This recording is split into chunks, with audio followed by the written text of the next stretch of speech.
Sadəcə pozitiv düşünməklə frekans yüksəlmir.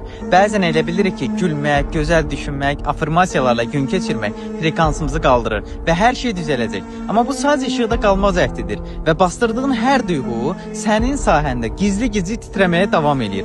Bu halın adı var, spiritual bypass.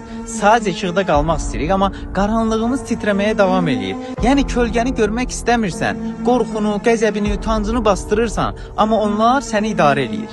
Məsələn, sevgi istəyirsən, amma içində məni yenə tərk edəcəklər qorxusu varsa, kainat sevgini deyil, qorxunu əks etdirəcək. Pul istəyirsən, amma dərinlərdə mən buna layiq deyiləm, pul əl çirkidir kimi inanclar varsa, bolluq deyil, əngəllər gələcək sənə. Pierre Frank deyirdi ki, yalnız işığa bağlanmaq rezonansı əngəlləyir. Çünki əsl rezonans kölgə ilə üzləşəndə doğulur. Bu kölgə də sənin gizli duyğularındır. Yəni, düşüncəni dəyişmək kifayət deyil, duyğunu da dəyişməlisən.